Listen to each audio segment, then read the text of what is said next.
दोस्तों नमस्कार। क्या मुंबई इंडियंस के खेमे में सब कुछ ठीक ठाक चल रहा है? क्या रोहित शर्मा और हार्दिक पांड्या के बीच में कोई किसी तरह की कटुता अब नहीं है?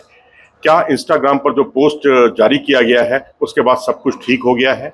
ये कुछ ऐसे अनुत्तरित सवाल हैं जिसका क्रिकेट फैंस खास तौर पर बहुत बेसब्री के साथ इंतजार कर रहे हैं।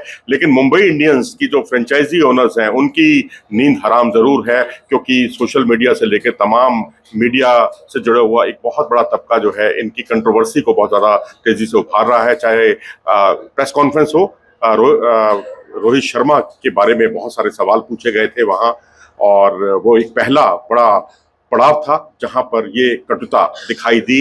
लेकिन हार्दिक पांड्या ने अपनी तरफ से बड़प्पन दिखाने की कोशिश की, लेकिन जो बड़ा खेमा था मीडिया जगत का वो रोहित शर्मा से संबंधित सवाल पूछता रहा, क्योंकि यही क्रिकेट फैंस की दिली इच्छा है। वो जानना चाहते हैं इसके बारे में, इस कड़वाहट के बारे में। और अब एक दूसरा बड़ा कदम ये उठाया गया है प्रेस कॉन्फ्रेंस के बाद, जिसमें बेशक कितनी भी सफाई दी गई हो और इस तरह की कंट्रोवर्सी से बचने की कोशिश की गई हो, लेकिन अब इंस्टाग्राम पर मुंबई इंडियंस के फ्रेंचाइजी ओनर्स ने एक वीडियो जारी किया है जिसमें आप देख सकते हैं रोहित शर्मा और हार्दिक पांड्या दोनों गले मिल रहे हैं। हालांकि इसमें भी अगर आप देखेंगे, अगर इस चित्र को ध्यान से देखेंगे आप, तो आप पाएंगे कि इनिशिएटिव जो है वो हार्दिक पांड्या की तरफ से है और रोहित शर्मा बड़े अनमनेपन से उनसे गले मिल रहे हैं। थोड़ा सा ये एक कई तरह के सवाल खड़े करता है ये चित्र भी। और वहीं यहाँ ये भी सवाल उठता है कि जब दोनों के बीच में बहुत अच्छे संबंध थे तो इतनी हड़बड़ाहट क्यों दिखाई गई, कप्तान बदलने की कोशिश क्यों की गई, और वो भी तब जबकि T20 वर्ल्ड कप में बीसीसीआई ऐलान कर चुकी है कि रोहित शर्मा ही भारतीय टीम के कप्तान होंगे। तो फिर मुंबई इंडियंस में कप्तान बदलने की जरूरत क्या थी? ठीक है, वो 36 साल के हो गए हैं रोहित शर्मा, और जो उनकी फ्रेंचाइजी ओनर्स का जो रोड मैप है उसके हिसाब से भविष्य के कप्तान उनको हार्दिक पांड्या ही दिखाई देते हैं। उनको गुजरात टाइटंस से लाया ही इसलिए गया था, इसी शर्त पर लाया गया था कि वो टीम की कप्तानी करेंगे। ये तो हार्दिक पांड्या को सोचना चाहिए था, क्योंकि एक ऐसे खिलाड़ी की जगह आप ले रहे हैं बतौर कप्तान जिसने आपकी समय समय पर पैरवी की है। आप 2014 का समय याद कीजिए, 2015 का समय याद कीजिए, जब दोनों साल आपके बहुत ही खराब गए थे। और जो मुंबई इंडियंस जो फ्रेंचाइजी ओनर्स हैं वो हार्दिक पांड्या को अपनी टीम से हटाने का मन बना चुके थे।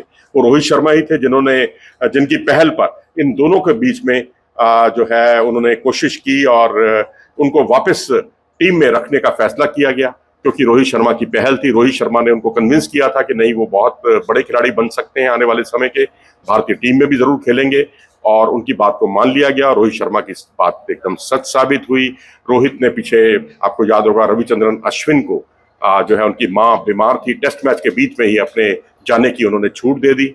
इतना ही नहीं, रोहित के अलावा एक अन्य मुद्दा भी सामने आया जब जसप्रीत बुमराह जो है उनको उन्होंने आराम दिया था आईपीएल सेशन के बीच में, और कहा था कि नहीं, वो अपने अगर तंदुरुस्त नहीं है, पूरी तरह से फिट नहीं है या बहुत आरामदायक स्थिति में नहीं है, तो वो बेशक ना खेलें। और ये कुछ बड़े फैसले रोहित शर्मा की तरफ से किए गए थे।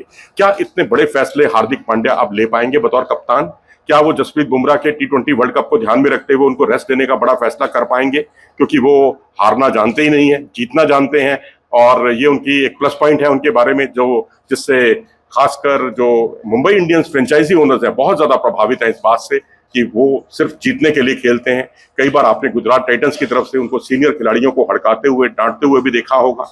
वो एक फ्रेंचाइजी ओनर के लिए बड़ी खबर हो सकती है, लेकिन हार्दिक पांड्या को भी अगर मुंबई इंडियंस के साथ एडजस्टमेंट करना है और पुरानी स्थिति को बहाल करना है, क्योंकि जो 2021 से पहले की स्थिति थी, क्योंकि पिछले 2 वर्षों से गुजरात टाइटंस से खेल रहे थे, उससे पहले मुंबई इंडियंस से खेला करते थे, तो उस स्थिति को बहाल करने के लिए उन्हें अपने व्यवहार में एक लचीलापन लाना होगा, फ्लेक्सिबिलिटी लानी होगी। अगर ये फ्लेक्सिबिलिटी उनकी तरफ से देखने को नहीं मिली तो मुंबई इंडियंस में 2 खेमे बंटने का खतरा पैदा हो जाएगा। अभी तक जसप्रीत बुमराह नहीं जुड़े थे कैंप से, और अब उनका इंतजार है, और उसके बाद सूर्य कुमार यादव भी शुरुआती मैचों में नहीं खेल रहे। तो कुछ एक अभी चैलेंजेस हैं उनके सामने, लेकिन इन चैलेंजेस को दूर करने के लिए जो फ्रेंचाइजी ओनर हैं वो जुटे हुए हैं कि किसी भी तरह से इनके बीच में कोई टकराव की स्थिति पैदा ना हो, और सबको ये यकीन दिलाया जा सके कि मुंबई इंडियंस में सब कुछ ठीक चल रहा है, कुछ गलत नहीं चल रहा। आप इन सब बातों से कितना इत्तेफाक रखते हैं अपनी राय कमेंट सेक्शन में जरूर दें। अगर आपको ये वीडियो पसंद आया हो तो इसे लाइक करें, चैनल को सब्सक्राइब भी करें। नमस्कार।